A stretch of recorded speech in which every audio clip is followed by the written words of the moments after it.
হুজুরের মূল্যবান আলোচনা রাখার জন্য বিনীতভাবে অনুরোধ করছি।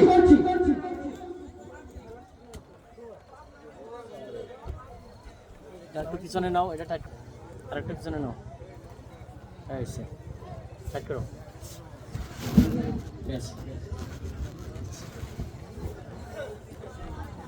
আসসালামু আলাইকুম ওয়া রাহমাতুল্লাহ।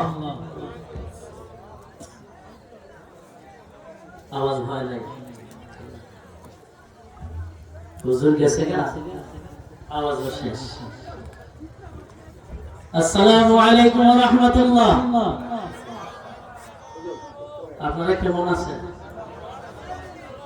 আলহামদুলিল্লাহ বলি, আর একটু উচ্চস্বরে বলি আলহামদুলিল্লাহ। আমরা এখনো যারা দাঁড়িয়ে রয়েছি, মেহেরবানি করে প্যান্ডেলে বসে পড়ি, কেননা এটা রহমতের বাগান। ঠিক না? ঠিক না? এটা রহমতের বাগান। যতক্ষণ পর্যন্ত আপনি এই বাগানের সামিয়ানার নিচে বসা থাকবেন, ততক্ষণ পর্যন্ত আল্লাহ রহমতের ছায়ার নিচে থাকবেন। ঠিক না? সেজন্য আমরা এদিক সেদিক ঘোরাফেরা না করে আমরা প্যান্ডেলের মধ্যে বসে পড়ি। আলহামদুলিল্লাহ, আলহামদুলিল্লাহি রাব্বিল আলামিন ওয়াল আকিবাতু লিল মুত্তাকিন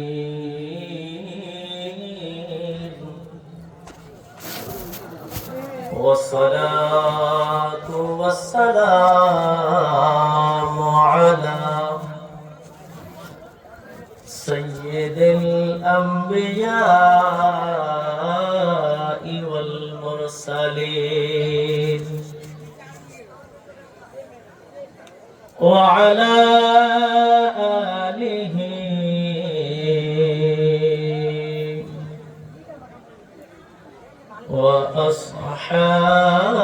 وأصحابه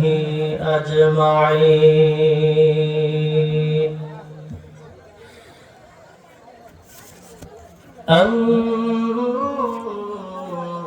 أما بعد فقد قال الله تعالى في كلامه المجيد: أعوذ بالله من الشيطان الرجيم. بسم الله الرحمن الرحيم. ألا إن أولياء الله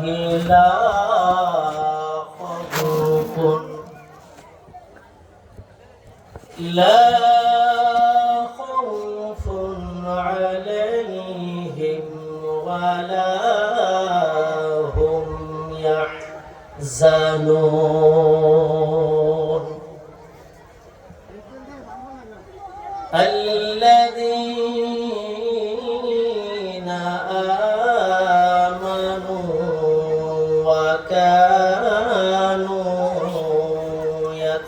يتقون لهم البشرى في الحياة الدنيا وفي الآخرة لا تبديل لكلمات الله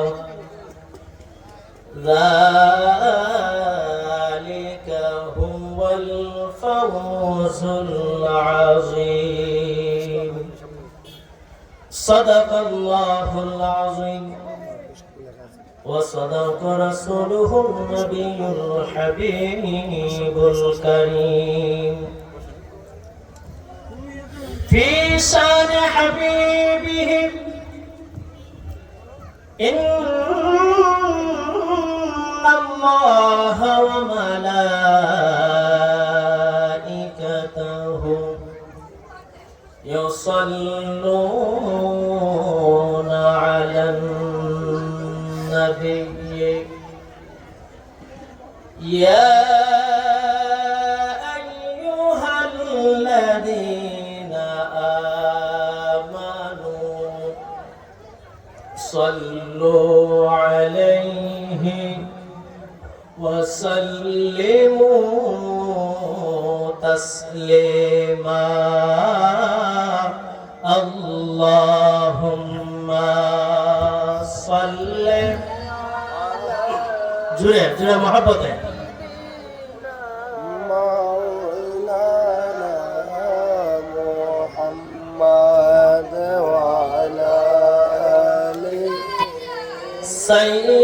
سيدنا مولانا محمد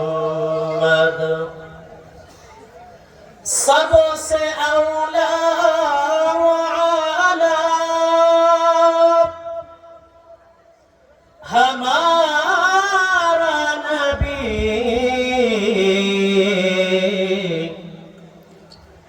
सबसे बाला वो वाला हमारा नबी अल्लाहुम्मा जुड़े सैयदना मौलाना मुहम्मद वअला सैयदना मौलाना अपनी मौला का प्यारा हमारा नबी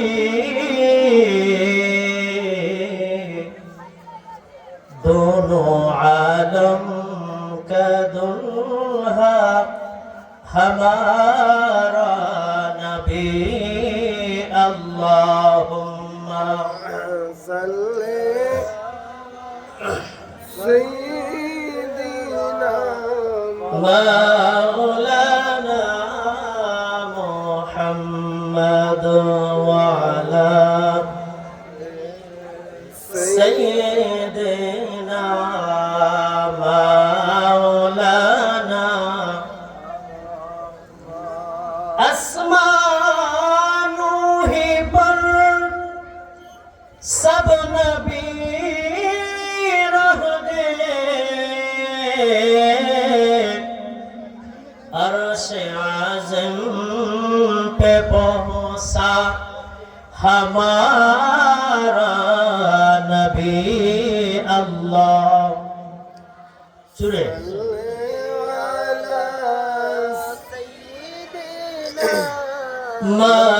मौलाना मुहम्मद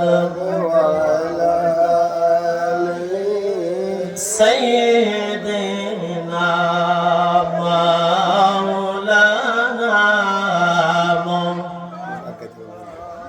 ला इलाहा इल्ला আমরা একটু আগে বসে الله لا إله إلا لا إله لا إله إلا لا إله حسبي ربي جل الله ما في قلبي غير الله حسبي ربي جل الله ما في قلبي غير الله نور محمد